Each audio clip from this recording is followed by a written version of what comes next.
James Cagney was an actor of contradictions, a man who rose from the mean streets of Manhattan to redefine what it meant to be a leading man in Hollywood's golden age. He made a career out of playing dangerous gangsters and hardened criminals, yet what he truly excelled at, what made his heart sing, were performances rich in song and dance, where every tap of his foot or flick of his wrist held an unspoken promise of something more vibrant than the grimy alleys of his youth. His rags to riches tale, equal parts turbulent and bizarre, remained a well-kept secret during much of his lifetime.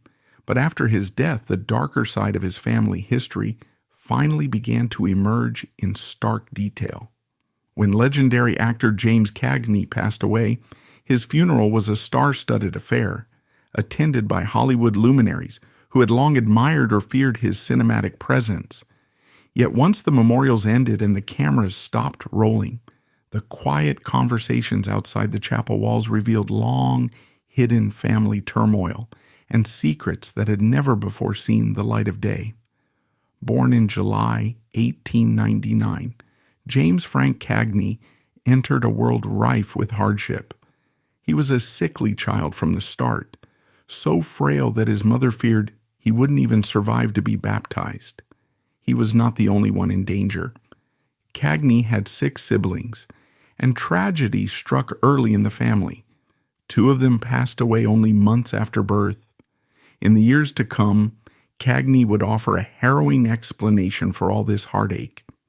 The family lived in the Lower East End of Manhattan at a time when that neighborhood's overcrowded tenements, poor sanitation, and rampant disease made survival itself an uphill struggle. This was an era predating modern antibiotics and sanitation standards, when typhoid, cholera, and influenza stalked the cramped buildings. Cagney's father, an amateur boxer and bartender, scrambled to feed his brood, constantly on the brink of financial ruin.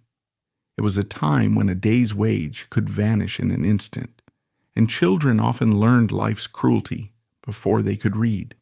Yet James harbored dreams that soared beyond the dirt and despair of his block. After graduating from high school, Cagney set his sights on Columbia College, where he planned to study art and even learn German. But these plans were not to be. In a New York still reverberating with class divides and lacking the social safety nets of later decades, upward mobility was fragile. Just as he seemed poised to transcend his humble beginnings, fate intervened with merciless force. In 1918, the Spanish flu pandemic ravaged the globe, hitting New York City so hard that, at its worst, 287 out of every 100,000 residents fell victim. This worldwide catastrophe did not spare the Cagney family. In their already precarious existence, the virus struck a fatal blow, taking his father's life. Losing a breadwinner in these conditions was more than just an emotional tragedy. It meant the collapse of the family's tenuous financial stability. Cagney's plans to attend college evaporated overnight, replaced by an urgent need to support his mother and surviving siblings. He returned home, shoulders heavy with responsibility. Instead of lecture halls and art studios, Cagney found himself toiling in a series of odd jobs that reflected the frenetic character of early 20th century New York. He worked as a doorkeeper at a luxury restaurant, then as a bellhop in a hotel lobby bustling with travelers from far-flung corners of the world. He tried his hand as a junior architect's assistant and even worked as a copy boy, scurrying through newsrooms brimming with reporters hungry for the next big scoop. Yet amid these gigs, one role would alter the trajectory of his life, a job at the New York City Public Library. It was there that Cagney met Florence James, a figure deeply immersed in the theater scene. She recognized a spark in him that transcended the grime of his upbringing and the sorrow of his past. She saw potential not just in his demeanor, but in the curious combination of talents he carried within him. Cagney had grown up on tough streets where a boy needed to know how to throw a punch and hold his own. But he also knew how to tap dance, a skill seemingly at odds with the hard-edged world he inhabited. Dancing was more than just a hobby. It was a hidden key to another universe, one of footlights and encores, rather than alley fights and closed fists.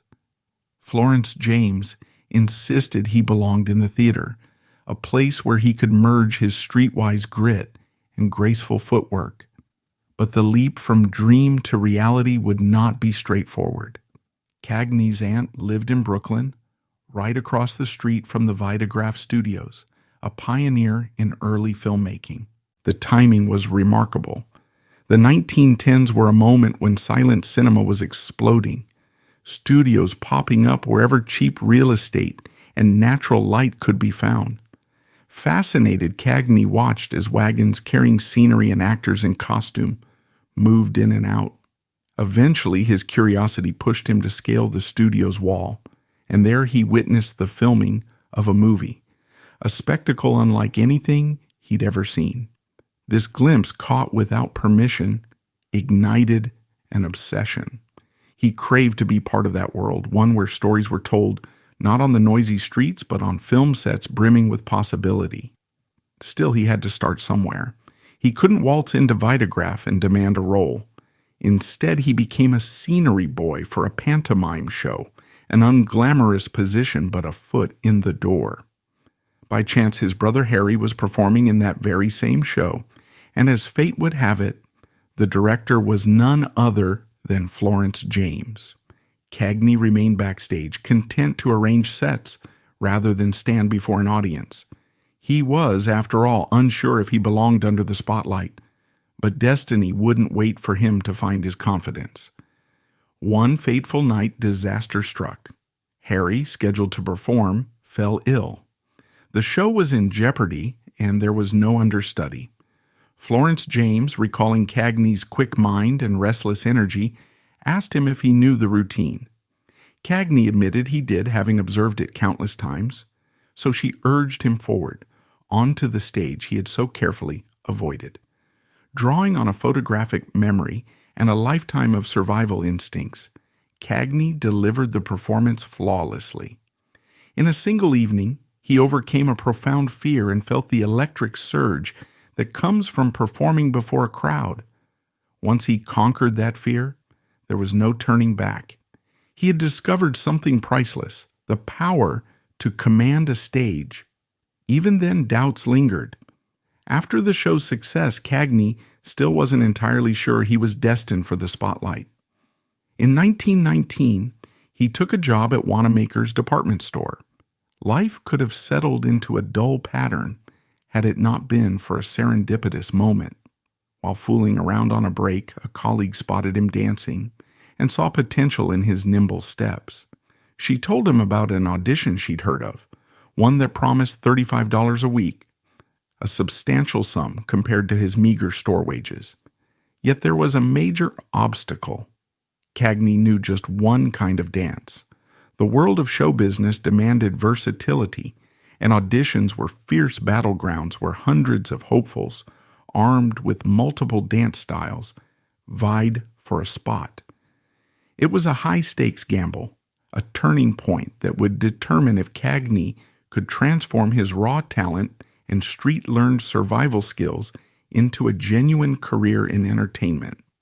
In the background, the world was changing. The 1920s were about to roar into existence, bringing jazz, speakeasies, and a thirst for novelty in music, dance, and cinema. The old Victorian restraints were loosening, and audiences craved performers who could mesmerize them with fresh rhythms and daring moves. Cagney stood at a crossroads of history, an era that would embrace talkies and musicals, blending performance arts into the Hollywood machine that would dominate global culture. If he could adapt and learn new skills, he might ride this wave into stardom. If he failed, he might remain forever on the fringes, struggling to make ends meet in a city that devoured failures without mercy. Looking back on his life, it's astonishing how many near misses and strokes of luck conspired to shape Cagney's fate. Without the Spanish flu tragedy, he might have pursued a quiet academic life at Columbia. Without poverty and hardship, he might never have developed the toughness and resourcefulness that made him stand out in a cutthroat industry. Without the fateful encounter at the library, without scaling the studio wall in Brooklyn, without his brother's sudden illness on a show night, he might never have stepped into the limelight. Every misfortune and unexpected twist contributed to the forging of an actor who was tough enough to embody the roughest gangsters on screen and nimble enough to dazzle with tap shoes in a musical number.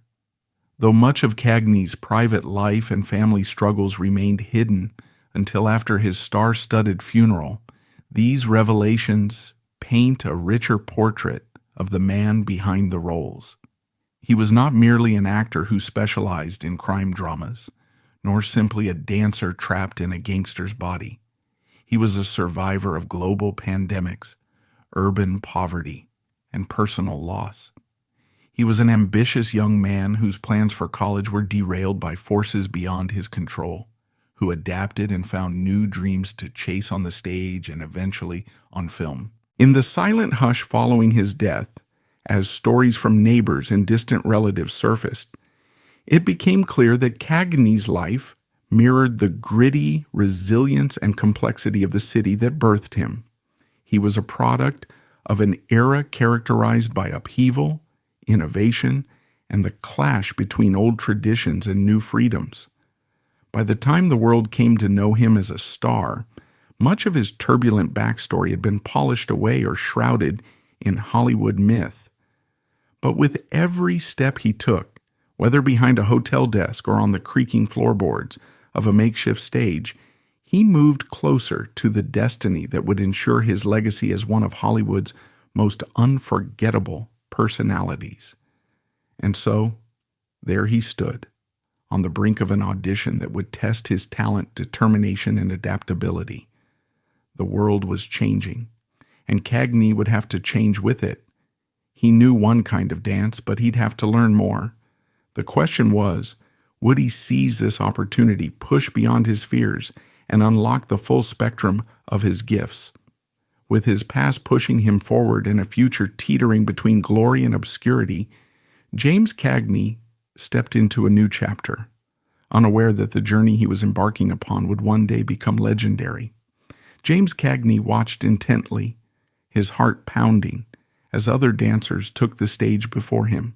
He had only a few moments to memorize their moves, but he refused to let nerves or inexperience stand in his way.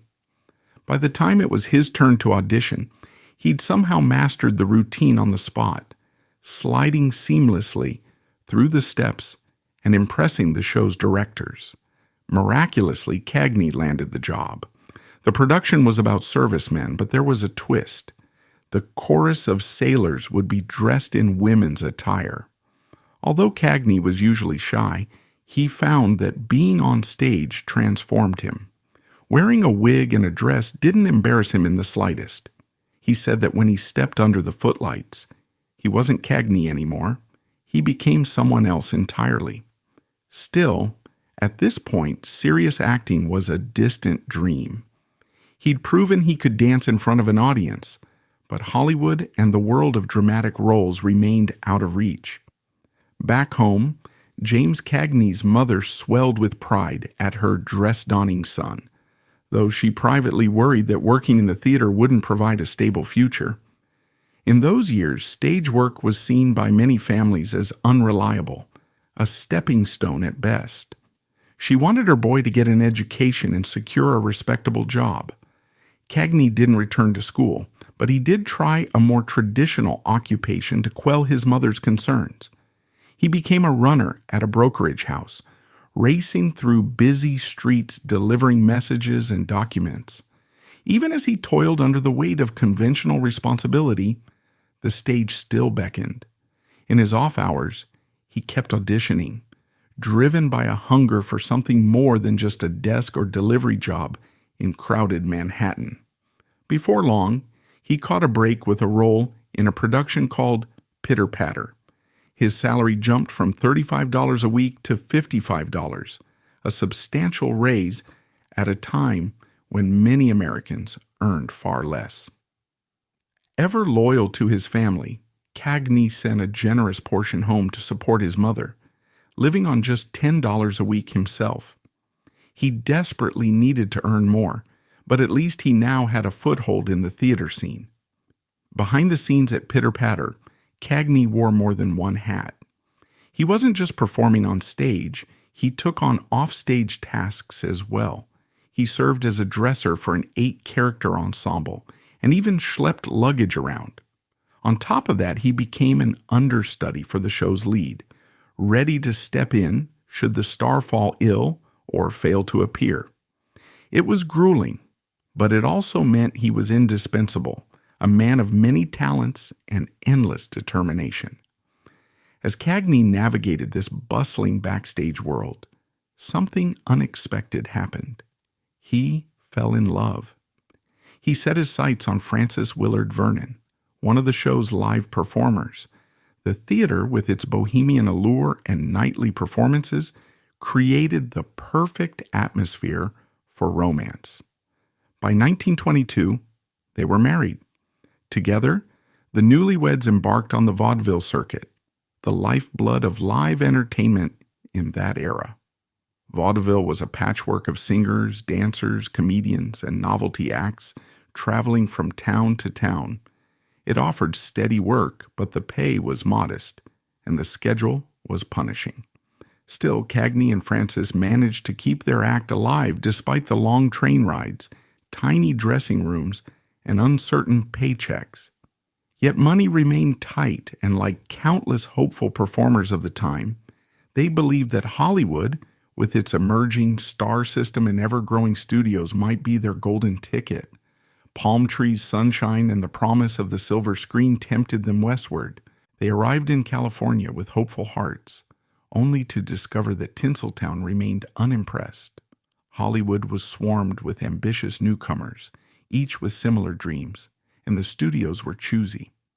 After weeks, or perhaps months of fruitless knocking on studio doors, Cagney and Frances accepted defeat and returned to New York City.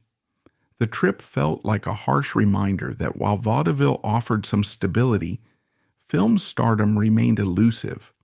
Back in New York, Cagney confronted a new challenge.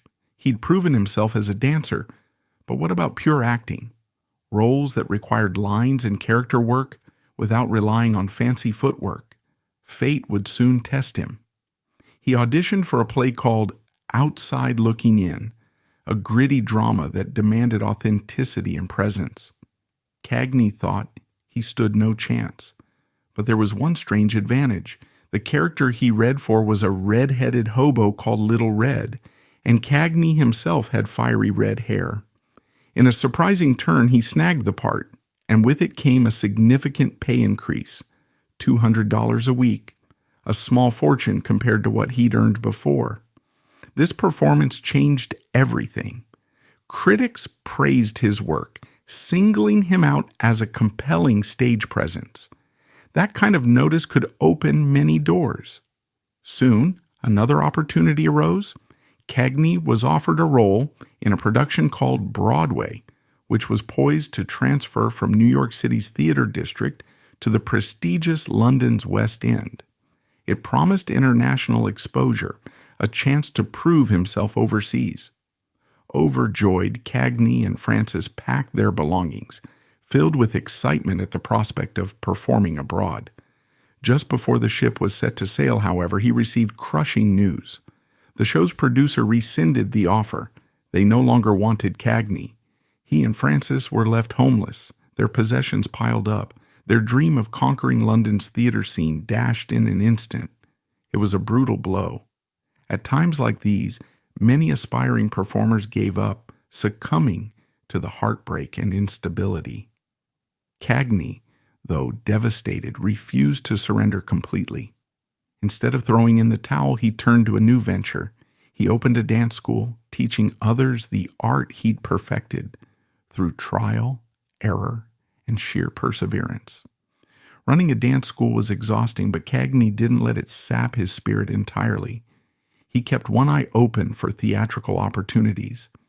Eventually, he landed a role in a show titled Women Go On Forever, balancing the responsibilities of his dance school with the demands of nightly performances taxed him to his core, leaving him drained but still fighting for that big break. After Women Go On Forever, Cagney caught another role in a production called Penny Arcade, co-starring Joan Blondell. Although critics panned the play itself, they raved about Cagney and Blondell's performances. The two had undeniable chemistry and star quality. In theater, as in much of show business, talent often mattered more than the script. One of the audience members who noticed this was the legendary entertainer Al Jolson. Jolson, a showman who had dominated vaudeville and had become a major figure in early talking pictures, believed Penny Arcade held cinematic potential. The play might have flopped on stage, but Jolson saw something special in the performances that could translate to the silver screen. Jolson bought the rights to Penny Arcade with the intention of reshaping it for film. The idea that a well-connected star like Jolson might champion him in Hollywood gave Cagney a second chance at the world he had failed to impress the first time around. When Jolson sold the play's rights to Warner Brothers, it set in motion a series of events that would soon lift James Cagney from the small-time stages of Manhattan and the dusty vaudeville circuits into the heart of the Hollywood studio system. This time, perhaps, Los Angeles would not turn him away. The nation was changing. Radio, talking pictures, and the rise of major studios were reshaping entertainment. Actors who could bring a spark to the screen were in high demand. Cagney, with his tough upbringing, dancing prowess, dynamic stage presence, and now a cosign from Al Jolson, stood poised on the brink of a breakthrough. He had endured heartbreak, poverty, disappointment, and countless humiliations. He'd worn dresses, danced in chorus lines, and crisscrossed the country with his wife in search of success. After all this, another chapter was opening, this time with Warner Brothers at the helm. The stage was set for James Cagney to leave his mark, to move beyond chorus lines and odd jobs, and become one of Hollywood's most memorable leading men. He had only one demand: to cast Cagney and Blondell in their respective roles. At that time, Al Jolson held substantial influence, and though Jack Warner of Warner Brothers bristled at the arrangement, he reluctantly agreed to Jolson's terms. This reluctant concession opened the door for James Cagney's first film. Initially, Jack Warner wanted nothing to do with Cagney or Blondell for the film adaptation of Penny Arcade, now retitled Sinner's Holiday. Warner's reasoning seemed short-sighted. He believed these two newcomers lacked that elusive Hollywood star quality. He would later have to swallow his words, as both Cagney and Blondell soared to become two of Tinseltown's brightest names. Even at this early juncture, history was quietly being made. The studio system's ironclad hold on casting had been bent ever so slightly by Jolson's insistence and Cagney's undeniable presence. This project was a massive break for Cagney. He secured a 3-week contract from Warner Brothers at $1,500, a hefty sum for a newcomer in those lean days. But the real treasure wasn't just monetary.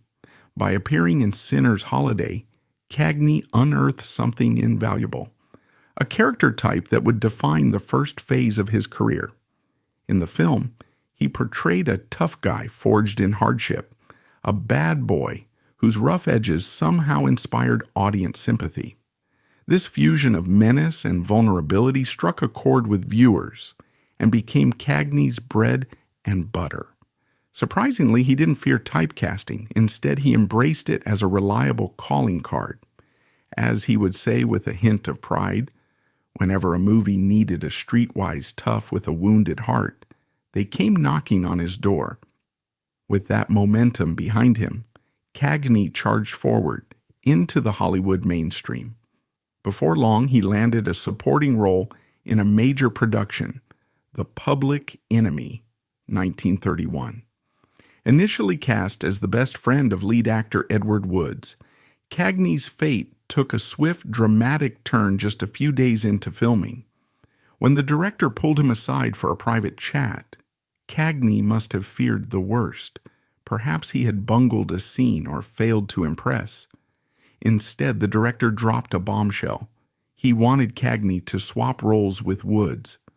In the blink of an eye, Cagney vaulted from sidekick to leading man, starring in what would become one of the era's seminal gangster films.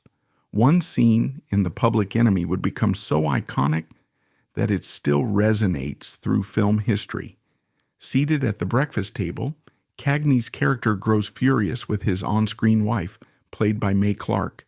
Without warning, he grabs a grapefruit and smashes it into her face.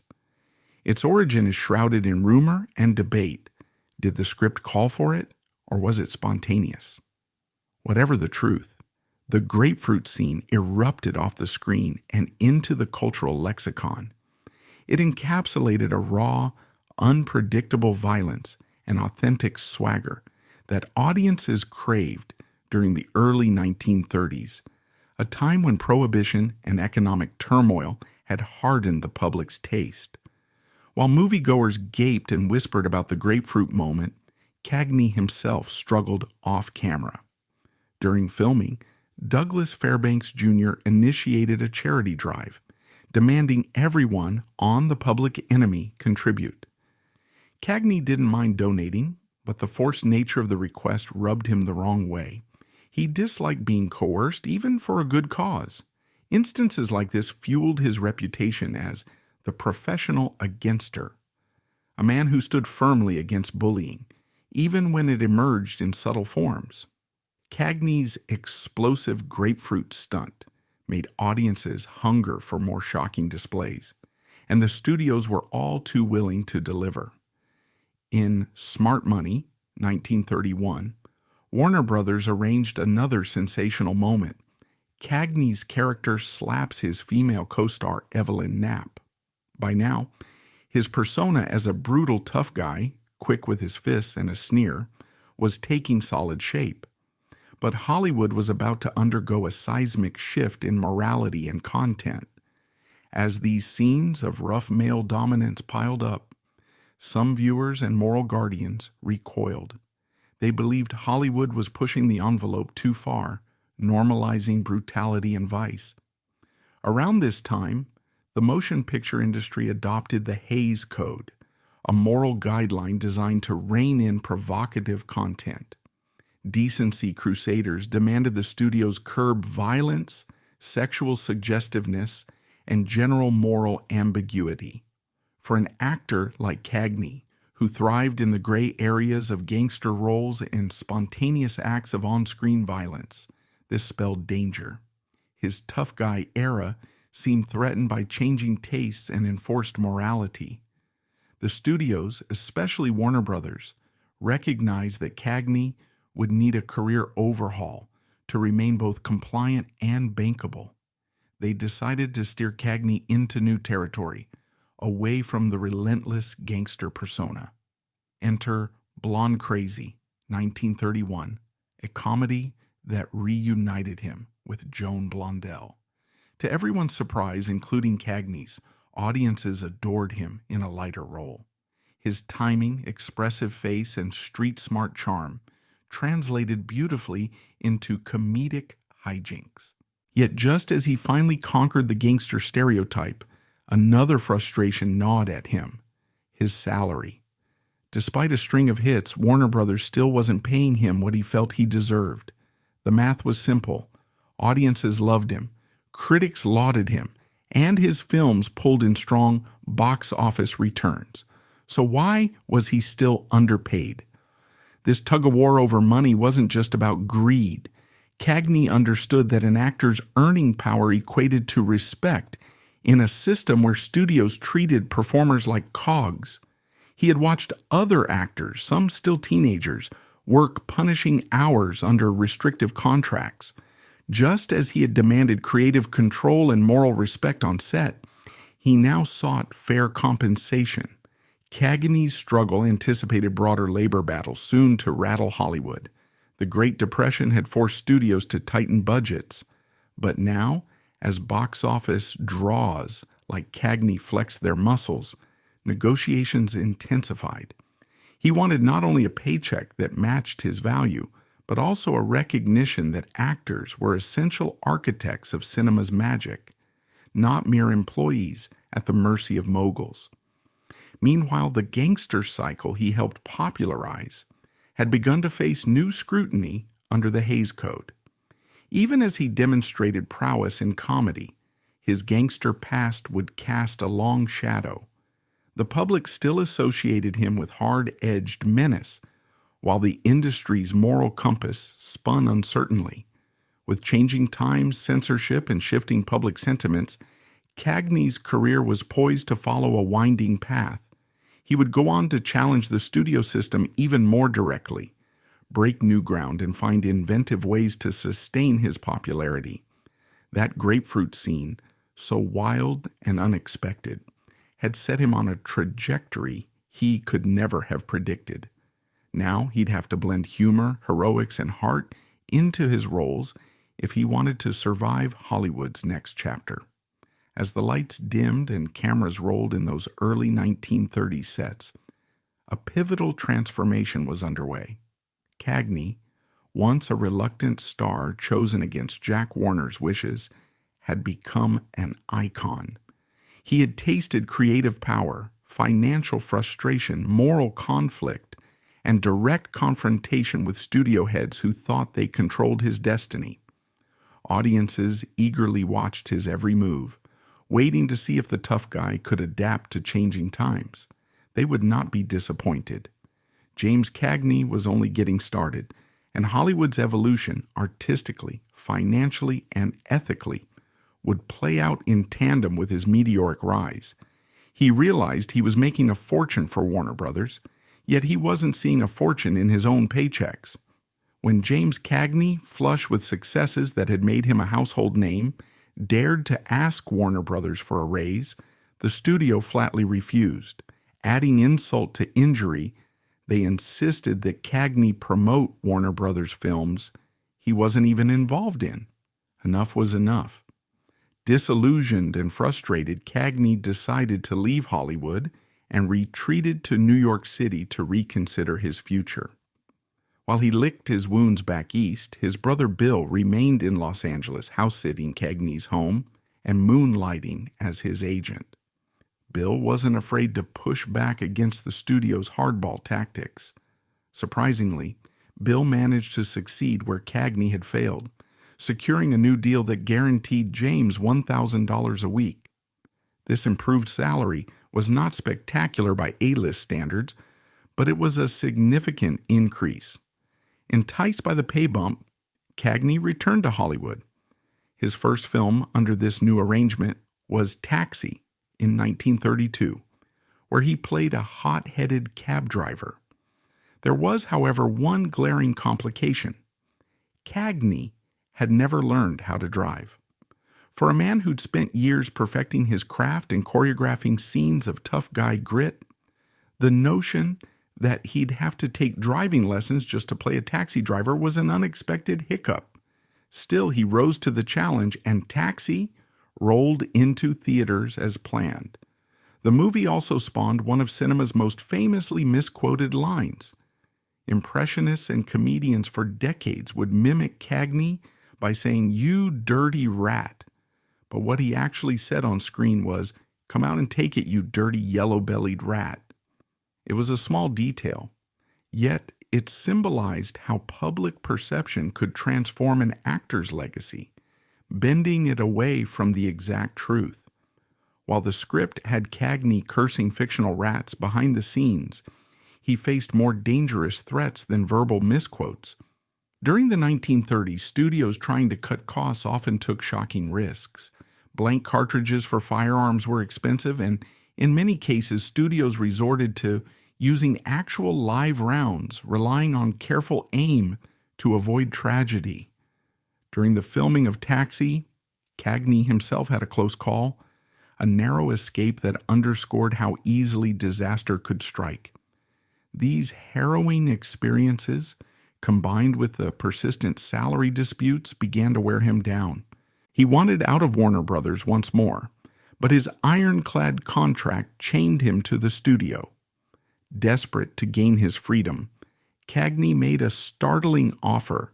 He would make 3 movies for free if Warner Brothers would release him from his contract.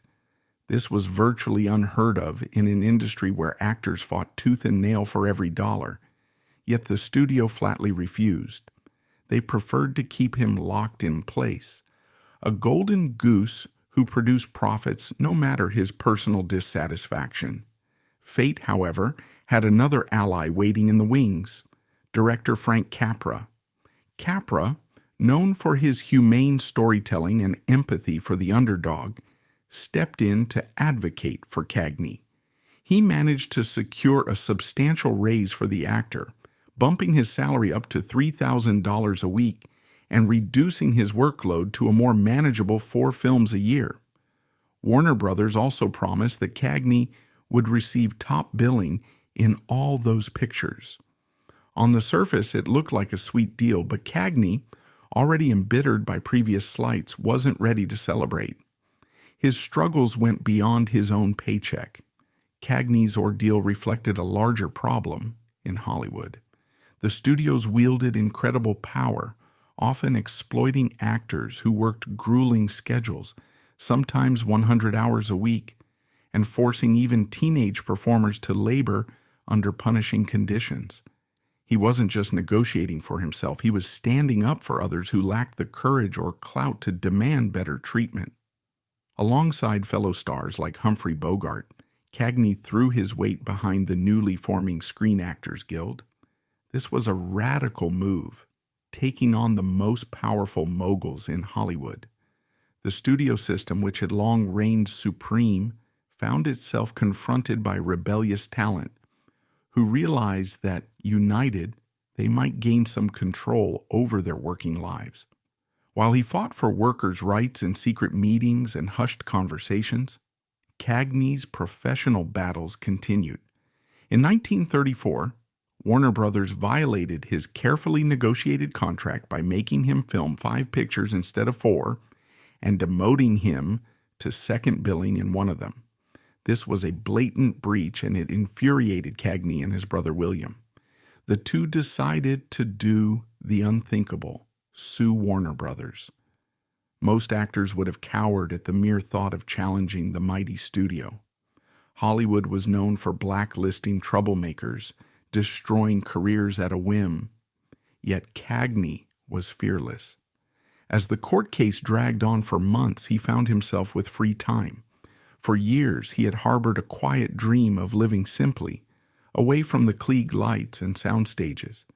He had always been intrigued by farming, and with the lawsuit in progress, he headed north to a small farm in upstate New York, trying out the rural life he'd often fantasized about.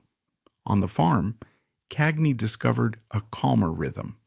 Away from script rewrites and demanding producers, he could till the soil and watch the seasons change.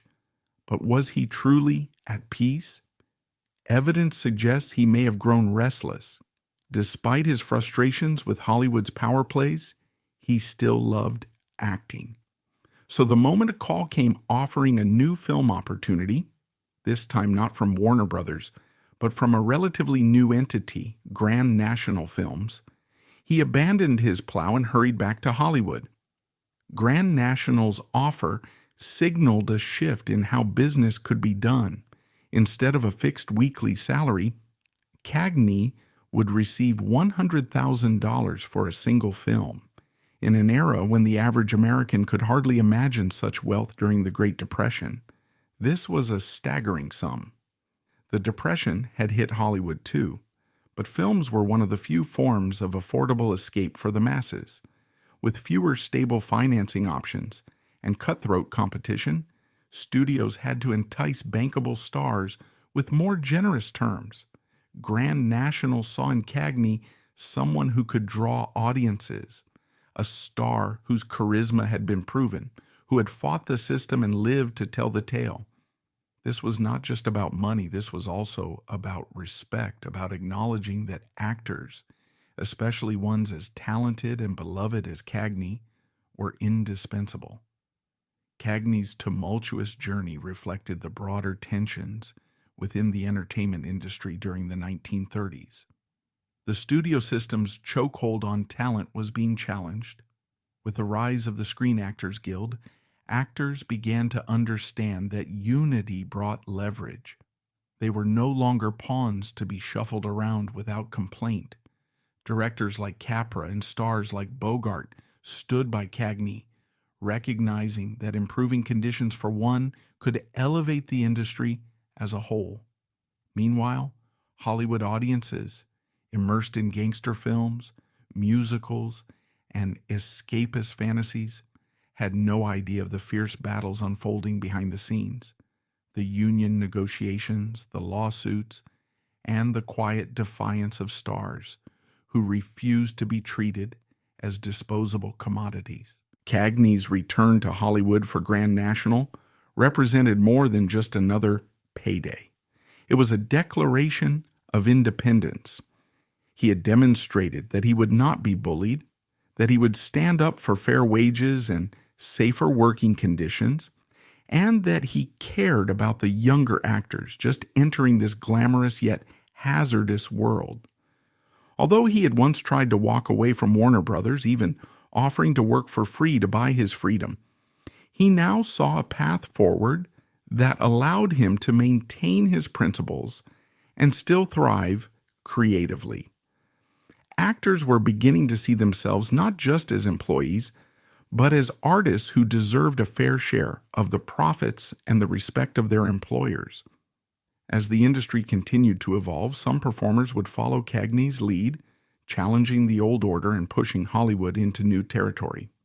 The lessons learned in these early struggles about contracts, safety on set, and the power of collective bargaining would shape the next several decades of film production. Stars, once beholden to studio whims, gradually gained some measure of autonomy. Unions like SAG would grow in influence, ensuring that actors weren't just glamorous faces on a poster, but workers with rights and dignity. James Cagney's battles with Warner Brothers and his eventual leap to Grand National highlight a critical turning point in Hollywood's labor relations. For Cagney, escaping the rigid terms of the old system and scoring a lucrative new deal was both a personal victory and a symbol of a changing Hollywood. For the audience, unaware of the backstage drama, it simply meant more unforgettable performances delivered by a star who refused to let the studios dictate his destiny. In a time when so many struggled for basic survival, Cagney's fight for fair treatment and proper compensation resonated beyond show business. It was a stand for fairness, respect, and the idea that even in a system built on illusions, one could struggle and ultimately triumph against entrenched power. He would also receive 10% of the profits, exactly what James Cagney had been hoping for. If the films turned out well, he stood to gain not only prestige, but a financial windfall that would finally match his star power. Sadly, Grand National Films couldn't keep up with the mighty Warner Brothers. While Cagney was slumming it with this smaller studio, his brother continued to battle in court against Warner Brothers on his behalf. When the trial's outcome was announced, it caused a sensation. Cagney had won. More than just a legal victory, it was a landmark moment for actors trapped in lopsided contracts. Humbled by their defeat, Warner Brothers wanted him back, and this time on his terms. They offered him a staggering $150,000 per film, limited to 2 films a year, plus the right to choose his own projects. It was a watershed deal, granting an actor unprecedented control In an era when studios commonly held performers in virtual servitude, the message was clear. Cagney, through sheer determination and refusal to be bullied, had redefined the balance of power in Hollywood. This triumph uplifted not just Cagney, but countless other actors who had silently endured unacceptable conditions.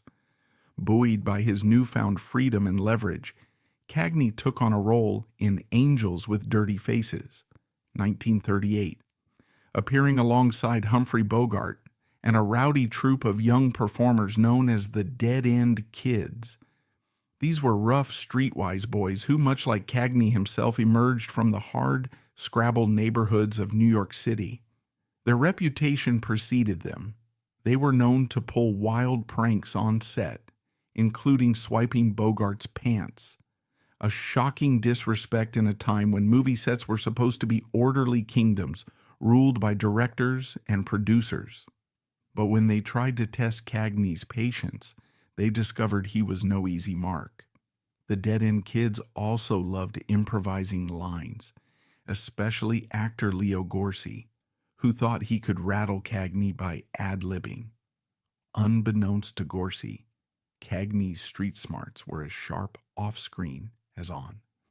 When Gorcey's relentless ad-libs got too brazen, Cagney shut him down with a quick, decisive punch above the nose. Order was instantly restored.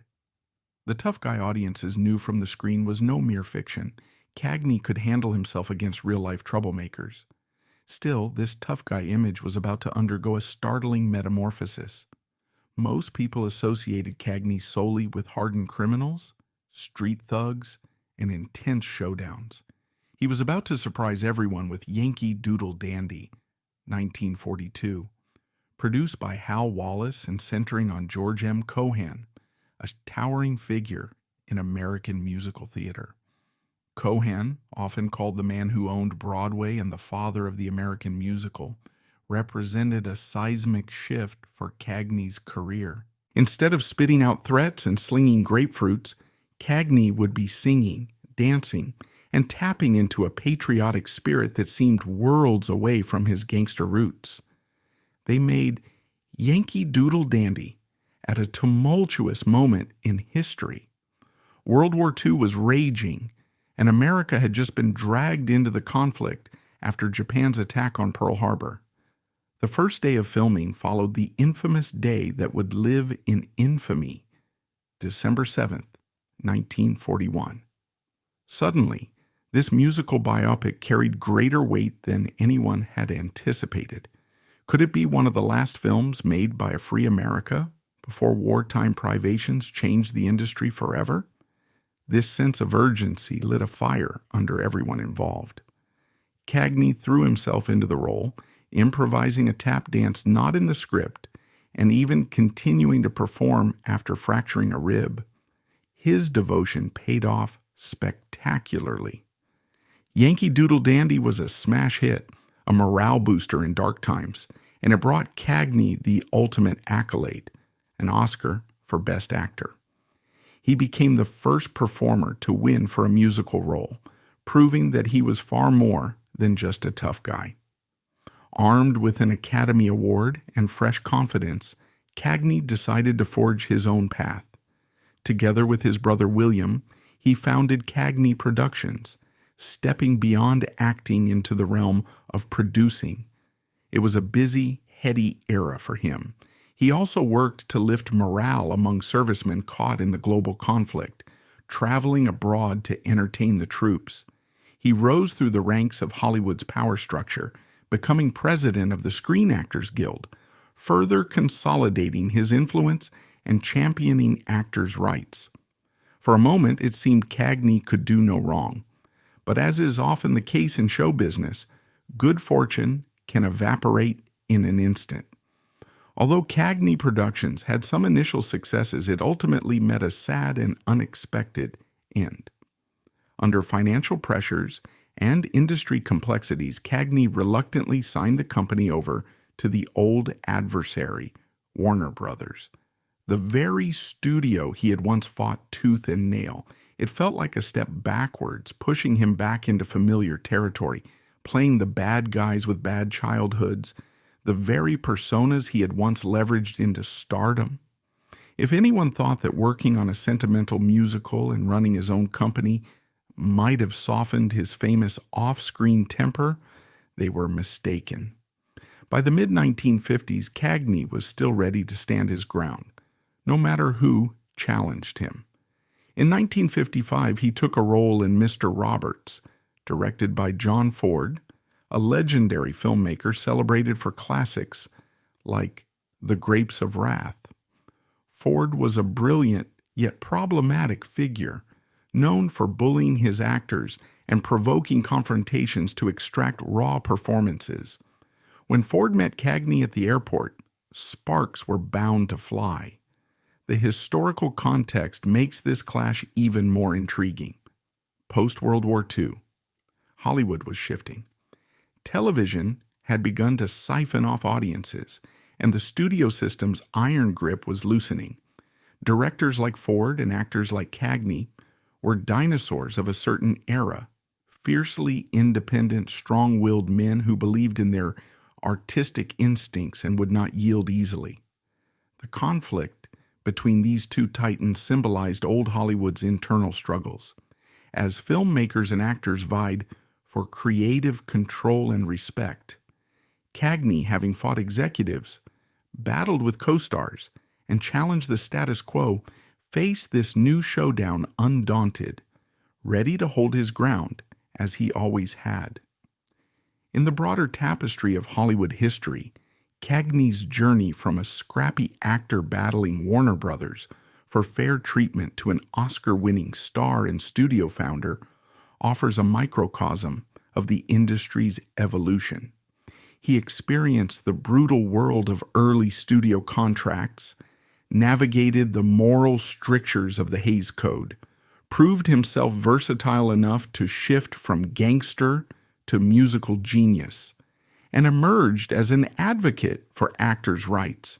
His clashes, whether physical with the dead-end kids or verbal with powerful producers and directors, highlight the ongoing tension between art and commerce, creativity and control, individual talent, and monolithic corporate systems.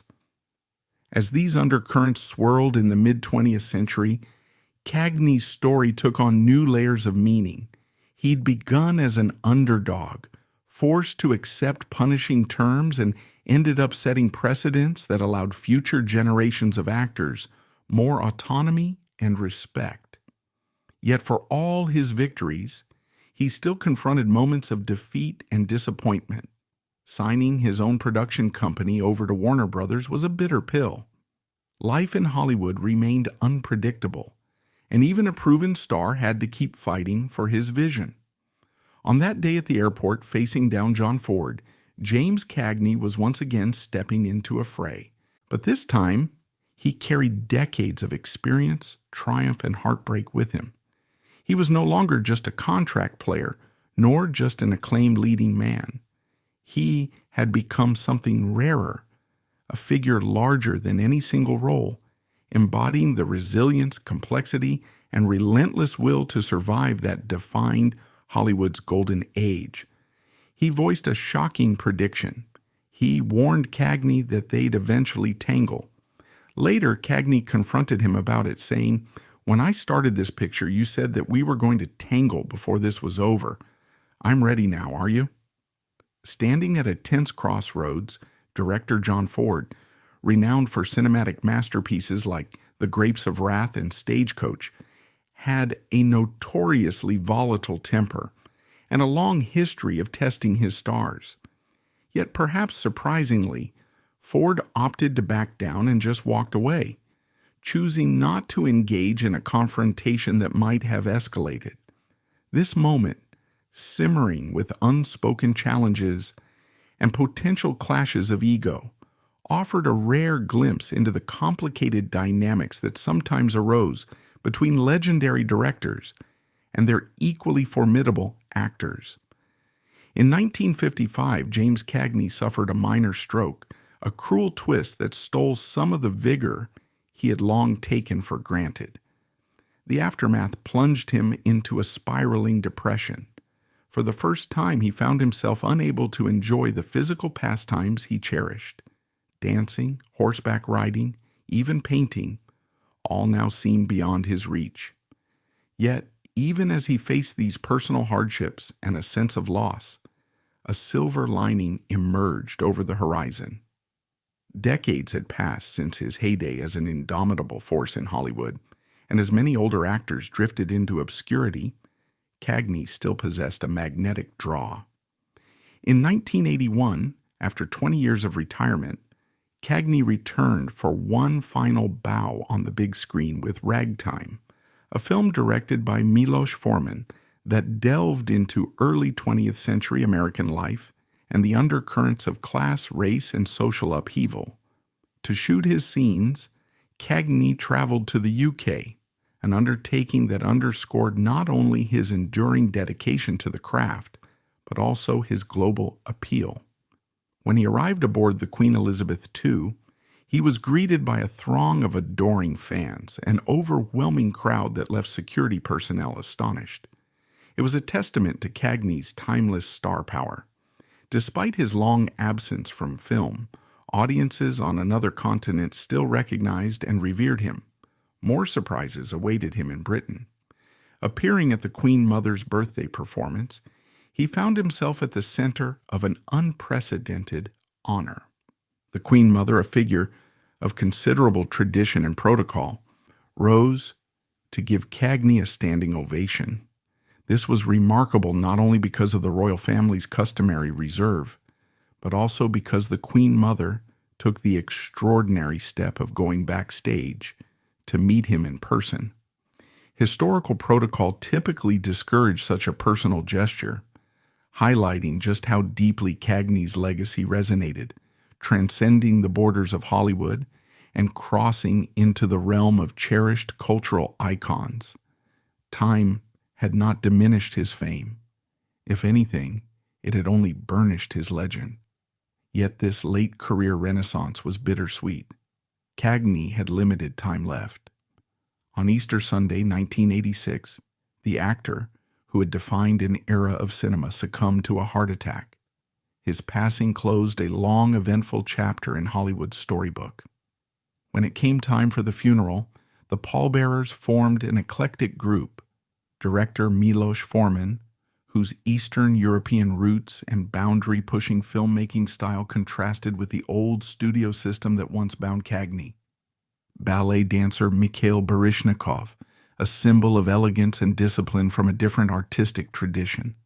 Boxer Floyd Patterson, representing raw athletic prowess and the brutal honesty of the fight arena. And New York Governor Mario Cuomo, an emblem of political power and public service. The diversity of these pallbearers, drawn from the worlds of film, ballet, boxing, and politics, spoke volumes about the breadth of Cagney's influence. He was not just an actor. He had come to embody a broader cultural significance that reached into unexpected corners of society.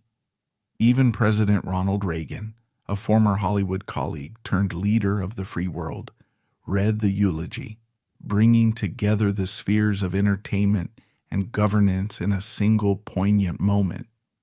But the real shock came after the funeral. Throughout his life, James Cagney and his beloved wife had struggled with infertility. They adopted 2 children, attempting to build a family in their own way. Tragically, Cagney's son passed away of a heart attack before his father did, leaving only his daughter behind. Yet, in a twist more reminiscent of a Greek drama than a Hollywood ending, Cagney was not on speaking terms with either of his children once they reached adulthood. Family estrangement can cut deeper than any professional disappointment, and in this case, it led to the ultimate heartbreak. In his will, Cagney left nothing to his son's family and nothing to his daughter. The entire estate went to his wife, who had been his stalwart companion for an astounding 64 years. Behind the glitz and glamour, the awards and standing ovations, there lay a private sorrow that no fame could mend. James Cagney's journey was marked by fierce determination, artistic daring, and a ceaseless pursuit of excellence. He inhabited roles that range from hardened gangster to patriotic showman, crossing boundaries that few stars of his generation ever dared. He fought battles on multiple fronts, against studio tyrannies, against moral codes constraining his art, against his own aging body, and against the fragile human bonds of family and legacy. Yet what endures is the staggering impact of his body of work. Decades later, Cagney's performances continue to captivate and inspire, reminding new generations of the electric power of a true original. Each screening of The Public Enemy or Yankee Doodle Dandy breathes life back into the magic he forged, ensuring that while the man has passed on, the spirit he brought to the screen and stage endures. This is the dual nature of legacy. It exists in the tension between public admiration and personal regret, between what an artist gives to the world and what they withhold or lose in their private life. James Cagney's story encapsulates the complexity of Hollywood's golden age, a time when stars were both revered and constricted, celebrated and misunderstood. If you found these stories compelling, remember that countless more lie waiting to be told, stories of triumph, tragedy, resilience, and reinvention. Don't forget to show your support by hitting that like button and subscribing. We'll return soon with more extraordinary narratives from the world of cinema and beyond. Until next time, let us carry forward the memory of this remarkable man and the lessons his life imparts. That talent can defy expectations, integrity can outlast empires, and even in heartbreak, a legacy of greatness can live forever.